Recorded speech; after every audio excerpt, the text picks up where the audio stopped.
When the mega powers explode. I'm talking about the 80s. Oh, yeah. Great Scott! Cream of the crop. Oh, yeah. Mega powers, yeah! When this baby hits 88 miles per hour, you're gonna see some serious shit. This podcast is brought to you by our amazing supporters over at Patreon. Visit patreon.com/dissectingthe80s to get a quarterly bonus episode of this show, plus all of the bonus episodes we've ever recorded. For a while there, we were doing monthly ones, and we started with a couple, I forget what their first schedule was, a few times a year or some type. But at this point, there are dozens of bonus episodes, movies like Die Hard, that you can get full episodes of over there on the Patreon. That's patreon.com/dissectingthe80s. Visit it to support the show. Welcome to Dissecting the 80s. I am Trip Lano, one half of the Mega Podcasting Powers, and with me, as always, my loose cannon, recently assigned partner, the Macho Mandrew. Andrew Lano. I do look great in a corset and heels, so... We are watching a movie that we both have deep, long-term affinity for, Loaded Weapon 1, National Lampoon's Loaded Weapon 1, I believe. Yes. When is the last time you watched this? It's been so long, and to be honest, when you were like, hey, do you want to do this for February? Or is this... Are we... Favorites February? Come on. I was like, is this getting released in February? Yes. This is the Favorites February. Yeah. Okay. Yeah. I was like... Yeah. I honestly think this might go out tomorrow. And then I depending said, on what. Yeah. I said yeah, and then I was like, well, what if it's like what if it's like that's my exact a real thought process. Ace Ventura situation that like, oh, there's actually a lot of transphobia baked into this fucking awful poop shit. And I always remember none of that. I thought there would be a lot like very. I don't think there's any gay jokes. I was gonna say, is there a homophobia that was like too subtle for the straight guy? That was my follow-up question. I don't think there was, because the only stuff like that is like when he and Kathy Ireland come out in each other's underwear, but the joke isn't like the joke is just that they're wearing each other's clothes. Like that's the punchline. Right. Yeah, exactly. There's no guy like Airplane had the one guy mincing around the control tower, which I loved. Right. I will give a pass to that mess. But there was none of that here. There was no transphobia. Like, I was like, oh, this is surprisingly shocking. Yeah. Only my garden assumption variety is because misogynist. Yeah, but like not even overwhelmingly so. And the biggest, just the most misogynist thing is spoofing a moment from another movie. Exactly. Right. And so so anyway, the plot of this is basically, I mean, it's nonsense. It's a spoof movie. It doesn't matter. But it's basically Lethal Weapon. I should just say it's the plot of Lethal Weapon, more or less. Also hews pretty close to the plot of Naked Gun in the broad strokes, like not the specifics. Yeah. But something I was thinking about while watching it is how much of it is like, oh, the femme fatale is actually, involved in it, but she's got a change of heart and all that stuff. So we have a, blah, blah, blah plot of trying to stop some drug dealers from moving their cocaine in the form of Wilderness Girl cookies, I guess is the overarching plot. Can you actually, but more or less, because I know people bake with like marijuana butter and stuff and oil and stuff like that. But I can't imagine you can actually cook with other drugs. Yeah, it's a good question. I have never heard of a baked good having cocaine that's the in only one it. I've heard is like weed or whatever. Yeah, like a weed cookie or a weed brownie or whatever is like the standard. Very, very standard for decades at this point. Right, so I feel like, I mean, anything very buttery, you can pop that bad boy in there. Well, I mean, even there's I don't understand the point of this, frankly, but there are like weed dinners where it's like a chef is infusing all the dishes with it. But I thought it was usually like the weed is infused in a butter or an oil. Yeah, but then from there you can. Yeah, but I mean, like, yeah, the ingredient is there. And I would imagine that you could like do other high fat things. Like, I don't know this to be sure, but like if you were making like a cream based sauce, that might have a high enough fat content to because like the whole thing with the weed butter is like the oil you extract the whatever. THC from it. So I imagine it's like I'm thinking of it in the way that when you do like certain savory applications with cream, like what's the potato dish? They're gratin? like cut in rings. Yeah, like a gratin that you would sometimes you drop like a whole sprig of basil into the cream while it's warming. Okay, yeah. And then it's like infused. So like I don't know, but I do wonder if you could like infuse weed into cream or something like that. Maybe. I just know that it needs to be like a high fat content thing. Yeah. I once helped make weed butter for medical reasons for somebody. I'm not going to go into all the details, but it was genuinely actual medical reasons for somebody. Cheese with it? I was going to say I didn't remember what it was, but they put on like. They claimed they put on like the tiniest amount, and then it was like they were on the moon for a day. And I was like, oh, well, I guess you shouldn't have asked the guy who doesn't do this to do this. I was like, well, you cook. It's like, I guess I can Google this. I don't know why you think I'm some sort of mad weed scientist, but I'll do my best. Anyway, so I don't know that the other thing that's interesting too is like, is there a way to, like, I don't know if you could eat a bunch of cocaine and get high, right? Like presumably if you ingest it, it gets into your bloodstream and then it's a problem. So maybe it's a thing where it's like they just like worked the cocaine into the chocolate icing and put that on the cookies. Yeah, maybe. Or the cream center. Yeah. But yeah, it also is a funny idea. Just dusted in cocaine like powdered sugar. That's what it's yeah, exactly. They put it in a sifter like powdered sugar on a beignet. They do the crank. It's just like they turn the hand crank. Yeah. Oh yeah, the crank sifter. Yeah. I was imagining with the sieve, but yours is funnier. Yeah, with either squeezy handle or a turn crank. Yeah, I'm imagining the turn crank for sure. I don't have any idea. But this is so obviously a spoof of Lethal Weapon as a series, because this came out after the third one, I want to say, because they're definitely spoofing Joe Pesci being in them, which is later Lethal Weapon. Speaking of, mild tangent, only tangentially related. The Simpsons, at the time of recording, recently did a Philly episode. 800. Yeah. And written by very funny writer and comedy person. No, her name is Catherine. Oh no! Now I had it coming out of my mouth, and now I've thought about it. Christine Nangle. She's a very funny guest on one of my favorite podcasts. Oh, you've talked about her before, I think.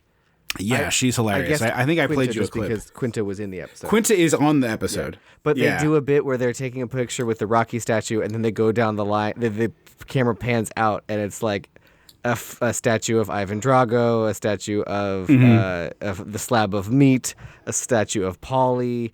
And then under them it says like Rocky 4, like whatever. And for Polly's thing, it's like Rocky 1, 2, 3, 4, and then parentheses flashbacks Rocky 5 or like some funny bit. And then the robot gets a statue too. Nice, that's awesome.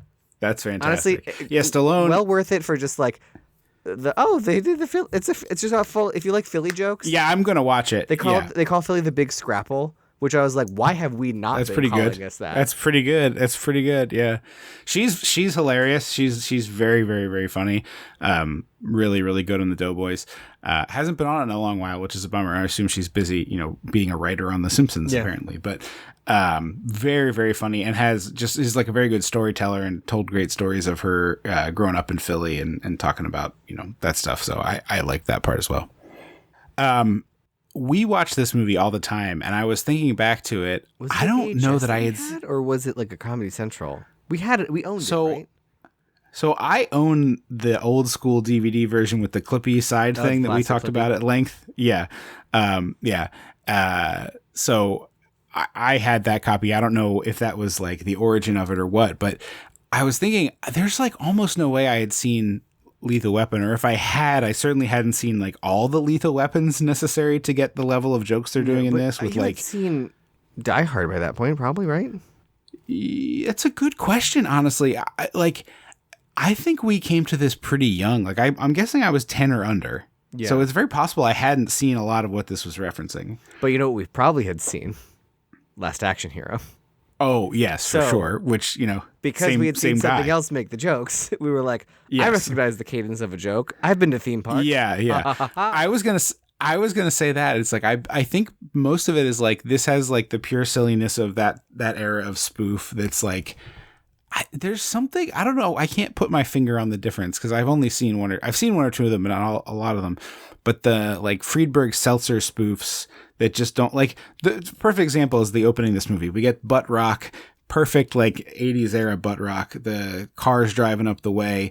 It pulls to a stop. We see the Boots get out of the car, like classic action movie shit. Boots first, and now we're going to see this tall drink of water. Except the cigarette hits the ground, step on the cigarette. Then a cigar, step on it. Then a pipe, and you crush the pipe into splinters under his foot. This is a very stupid joke, but I'll tell you what, I laughed twice because it got me 2 times. Starting off with a great triple joke. Yeah, because I was like, there's so many ways you could do this kind of a joke. It could be. You see sexy lady legs get out of the car, and then it's him, and he's just like in shorts. But they do that joke later. They save that for later with the girl, with the woman scout. So like, it's just, it is so noisy. I guess in terms of just, it's like being an old store that like a '90s store that sells TVs. And all the wall of TVs are on, all on different channels, and it's just like I can't really know where to focus, but I'll zero in here and there and get the good stuff. That's kind of how this movie is. It's just it is so full of jokes that they're just like, who gives a shit if it's a good joke? Because there's another one right behind me, and also at the same time as me. So who cares? Right. Yeah, I mean, honestly, it's very similar to Naked Gun. It doesn't have quite as good of a hit rate as Naked Gun, to be fair to it. But it's funny, like a third of the way through this, I started looking for like contemporary reviews because I was like, this is way funnier than I remembered liking this a lot, but it was a long time ago. I mean, kid, this probably could have been dumb, but then I was like, no. I mean, it's solid. Like, it's got to be 25 years since I've seen this movie. I truly, like, it's been forever. Unless you and I watched it at some point in high school or college, like I guess it's possible. Yeah. But I reference it. I was like, man, this is. Oh, same. It's in the fabric. It's in the fabric. And then rewatching it now, I was like activated like the fucking Winter Soldier of like, oh, that line. Why the hell did you come here? I was like, that was a line in our rotation for a very long time. Oh yeah. Yeah, I mean, we watched this movie a lot. I mean, I would wager we saw this movie 20 times. Yeah. Oh yeah. Was it a men's weekend movie? But definitely would have been a men's weekend movie. It feels like it could have been. I don't know if it was like that was the start or was like that was like we brought the artifact along with us. Yeah. Because I feel like that did happen eventually. It was like it would be like one of the two. We watched the VHS tapes in this cabin, the 4 VHS tapes in this cabin, as much as we can, and we've paused the scene with the weird threesome as many times as we can. So let's bring something else. Christ. Oh man, I forget how that movie came up in conversation, and I was like, "Oh yeah, the one with the threesome where he merges the two women you lose into the each crowd, other. You lose the whole fucking room." Yeah, and the person was like, "Why is that your reference?" I was like, "Oh, because I saw this movie when I was 12, and it was 4 breasts." Yeah. Yes. Or however old I was. I don't know if I was 12, but it's like, hey, there were 2 naked ladies. Right after he groped another lady and blew up a restaurant. That's right. Well, just to complete the circuit for people with their bingo cards at home, obviously also on this list, The Ghost in the Darkness. Ghost in the Darkness. Yeah. That should come onto rotation. That could be a podcast. we could do a podcast about that. I don't. At this point, the rules are whatever the hell we want. Yeah, it's like if we're gonna continue doing this, the rules are whatever. Dissecting the 80s. This movie came out in doing business. It's Trip and Andrew have a podcast doing business as Dissecting the 80s. I genuinely had the thought of like, do we just change the name to Dissecting the Movies? Maybe. Yeah. Because it's like, sometimes I want to talk about really contemporary stuff. If we we've both seen something. But anyway, a conversation for another time. I keep losing my train of thought on this. We watch this movie all the time, and I hadn't watched it in forever. So all of the jokes that I remembered played gangbusters for me, and then there was a bunch of new stuff that I did not remember that I was like, that's also very funny. Yes, and also like now there's like fresh context because like there's in this opening shot as he goes into the 7-Eleven or whatever, like mini mart. I guess mini mart is what they're called. Yeah. As he's going into the mini mart, there is a kid walking out with what I will now call a Pawnee child-sized soda. Uh-huh. It is roughly the size of a 10-year-old child if the child were liquefied. Like an oil drum, is, like a 30-gallon oil drum of drink. The kid turning around with that cup, I just guffawed. Like, it was such an absurd, I never in a million years would have guessed that's what it was. That's the other fun thing is that, like, I wonder, for these movies, obviously you have a writer who's funny and a director who's funny, but they also have to make friends with, like, the prop people who are funny, because I don't know if that joke was in the script or the prop guy was like, hey, look what I can make. I would love to find out, like, because I have to imagine the answer to your question is yes, there is contributions from everybody, but I wonder if, like, how much of them were scripted. Oh, maybe.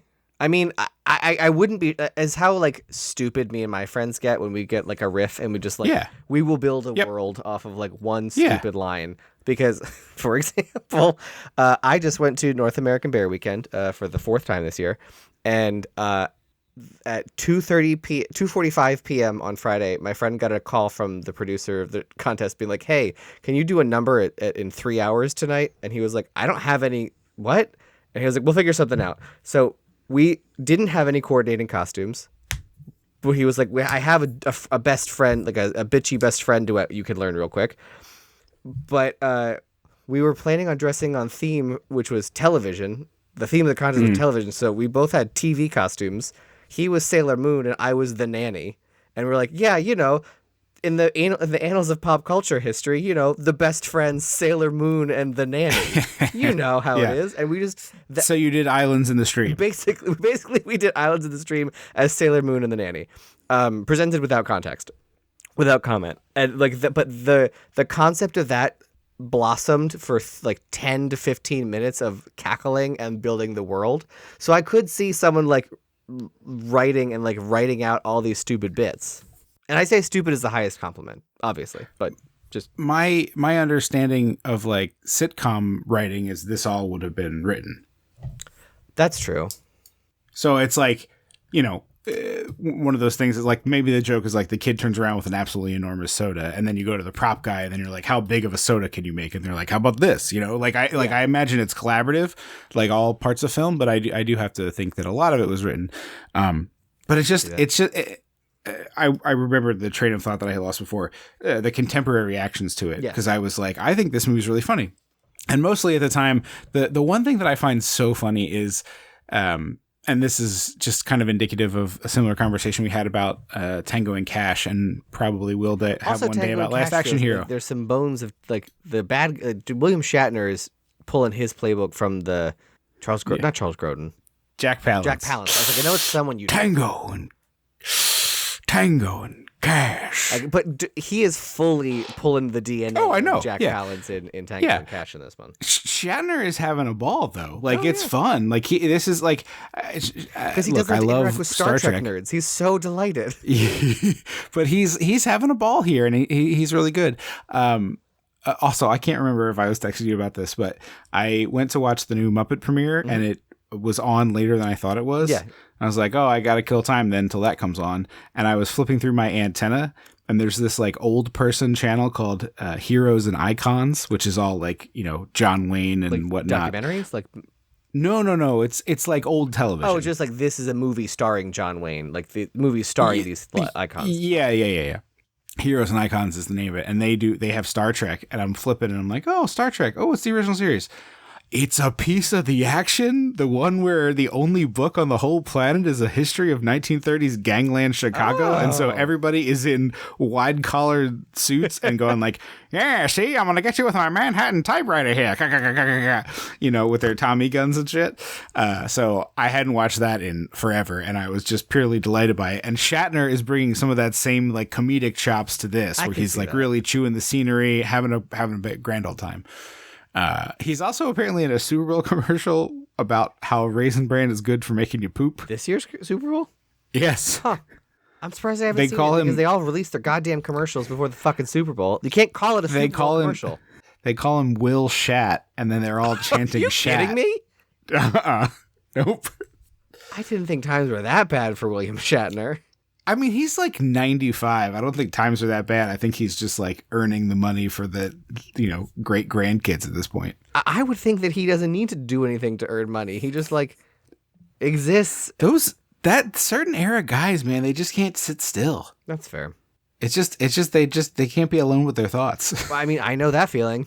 Why do you think I have something playing on my iPad, something playing on my phone while I'm playing a video game? Because if I form a thought of my own, that's a dangerous territory to be in.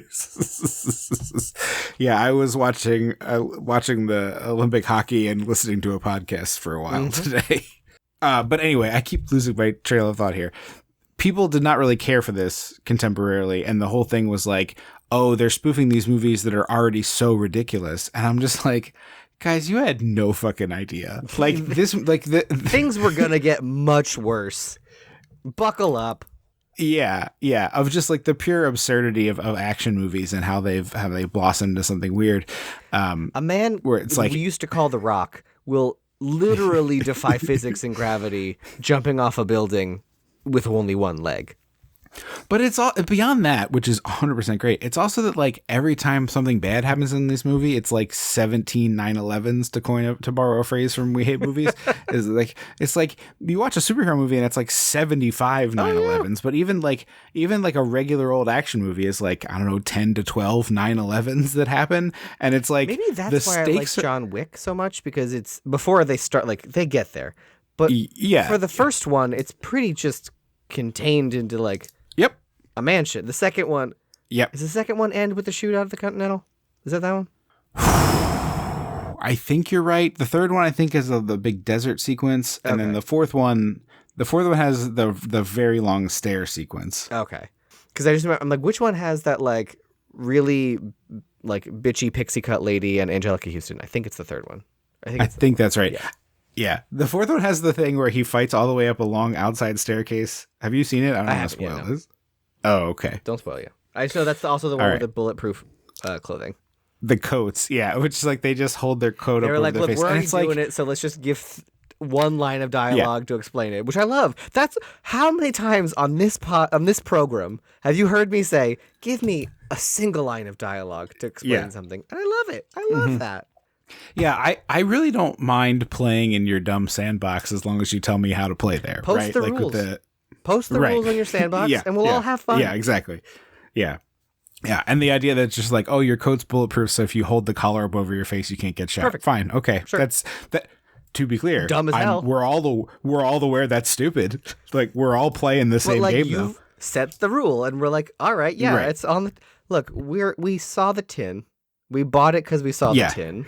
So, look, I'm at John Wick 4. I understand that we're playing fast and loose with it. We are now a franchise at this point. There is a television show. Right. There is a spin-off. I think there's a second television show coming. Yep.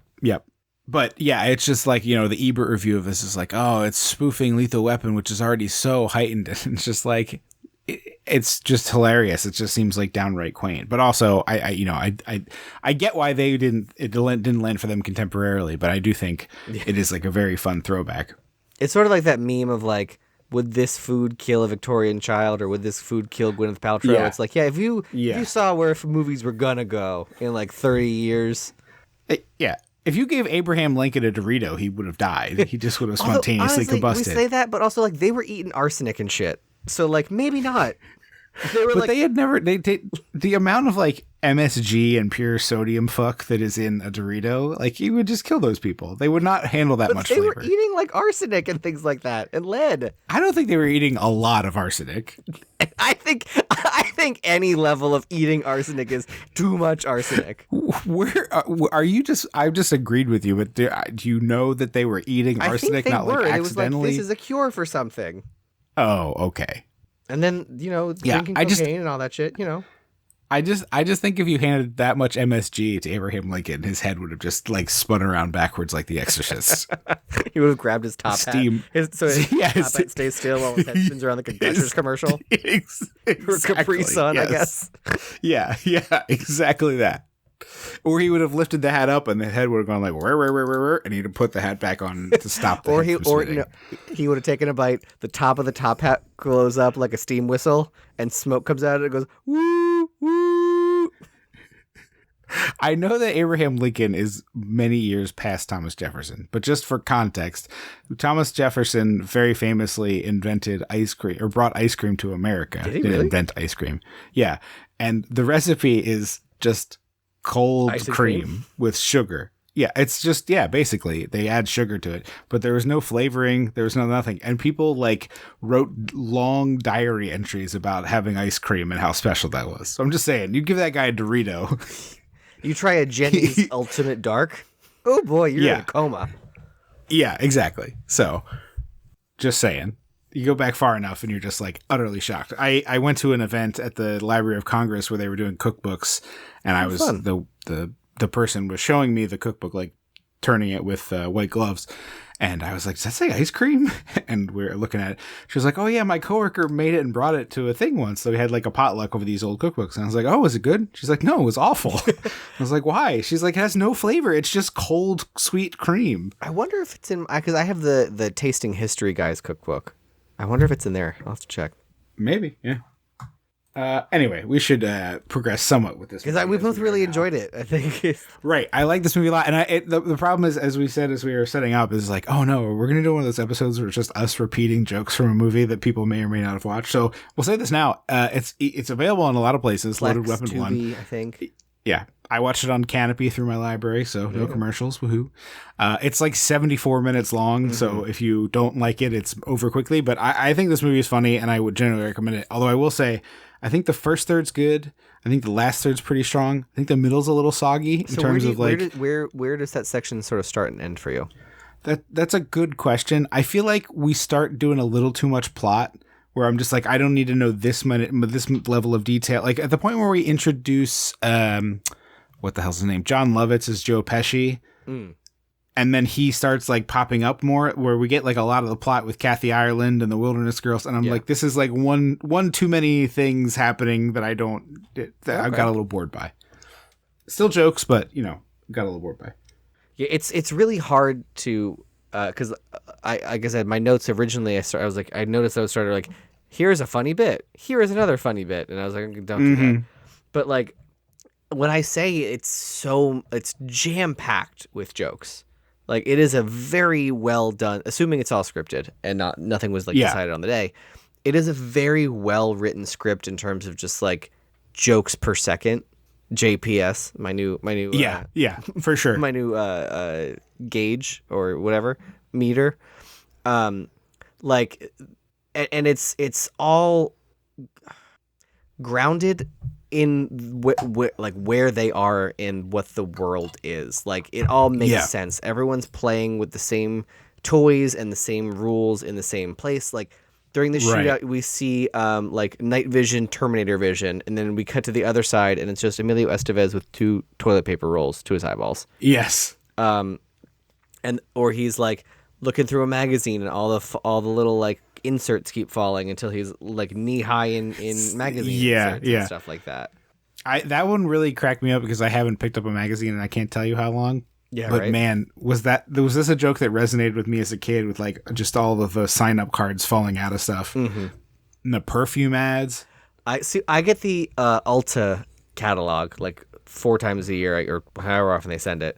So I will get a few perfume inserts, and sometimes they will fall out into my mailbox because I have one of those like top flap skinny guys that can reach in. Same, and if you pull it out and you don't reach back in all the way to the bottom to like paw around, you might miss things.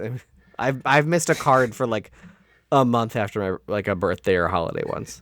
There's not a way to open your mailbox like with a key?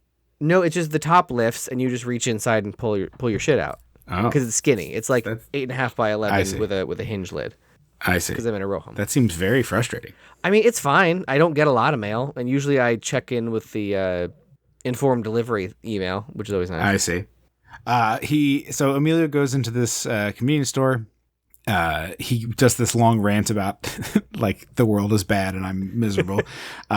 Which ends with, what's today's slushy or whatever icy branded version of it? Icy. And they're like mango cherry. They say cherry kiwi, kiwi cherry, which like cherry kiwi. I'm not. It's always kiwi, which is weird because it's always kiwi strawberry, which is not my favorite flavor. No, I would not want that. Also, I was Did icy machines only used to have one chamber? I thought they all were at least two. Yeah, I grew up in an era of multi-chambers. I don't know about this. You have Also, did you know that they're carbonated? Yeah, that's why it's that unique the texture is that. Yeah. Yeah, I probably knew that at some point, but then saw like a written sentence that was like the carbonated from personal beverage, and I was like, oh, that must be why it has that. And I think it's Slurpees have a different level of carbonation than icy. It's like they are interesting. That's probably how they're different. They're different. Legally distinct. Exactly. Because I love an icy. Once in a while, if you're at a movie theater and you're like, you know what? Yeah, give me an icy, baby. I cannot tell you the last time I had one, but I remember getting one and enjoying it for I got a medium, and I enjoyed it for about half. Then it was like, I think my teeth are starting to hurt. I mean, yeah, for sure. I didn't drink the whole thing. I think I got a medium. It was the whatever Glinda flavor they put out for the Wicked for Good. Oh, okay. Well, I imagined at a movie theater you got 144 ounces of it. I did not get a child size. No, I do get a child size popcorn every time. I will douse it in butter, and I will eat it like a trough. Well, not to brag too hard, but my side gig working at the Alamo Draft House means I get free popcorn and soda. Well, I tip, of course, so it's $5, but popcorn and soda for free with real butter. You are very lucky that I don't live near you, because I would be flashing your name at the Alamo. I would walk in, not watch a movie. I would flash your name to get free popcorn and get out of there. Oh, they don't do that. It's like the waiter style. They bring it to you in a big steel tub. Oh. Wait, so you can't walk up to a no, there's no stand. No. I don't know. I don't know if I love that. I don't know if I want the counter experience. No, you get your ticket, and then you sit in this very luxe seat, and then you have a menu, and you can order real food too. And that service gets cut off when the movie starts, right? There's no no, they keep coming. I don't want that. I don't want people be like, I need extra loaded nachos in the middle of my movie. My wife doesn't like it. I can tune it out, but my wife doesn't like it. Yeah. Oh, you know what? If they did the conveyor belt sushi thing, where they just walked to the end of the aisle and then it just was I could get down with that, I think. But no, yeah, they do bring it to you. Your wife and I are on the same page. No, I don't be interrupting my movie experience. People order less during the movie in general. I think people order to start, and then they have their food, and then there's less add-ons. But yeah, it's good popcorn. It's got real butter. I love that. Yeah. But we get one of the saddest. Did you ever eat when you worked at the same summer job that we had, not simultaneously? Did you ever get the burger out of that vending machine and eat it? Because I did once, and I cannot forget it. But I wanted to. But I have eaten the 7-Eleven or Royal Farms version of this before. No, okay, but that's a hot sandwich. No, sorry. Royal Farms is served hot. The 7-Eleven one is a thing that you put in a microwave. Oh, okay. Because 7-Eleven, I used to do the burritos, 7-Eleven burritos that you pop in the microwave, because they have a button that says burrito or whatever. Yeah, yeah. So you had a 7-Eleven phase. I never had a 7-Eleven phase. I still love a 7-Eleven, but the problem is the Wawa's closer. So I'm not going to go. The 7-Eleven food seemed both expensive and gross to me. The one time I was in there drunk, and I was just like, I can't even bring myself to eat this. No, I get a nacho. I take out the bag of chips. I put a good layer of cheese in the bottom of the plastic container, then dump chips, and then put more cheese. So you maximum cheeseage. Mostly a soup is what you're describing. And a couple taquitos usually. Okay. But the real trick was because back in college, I went to Westchester, and so the 7-Eleven was between the bars in our house. Yeah. Or my best friend's place or whatever. And so we would go get drunk, and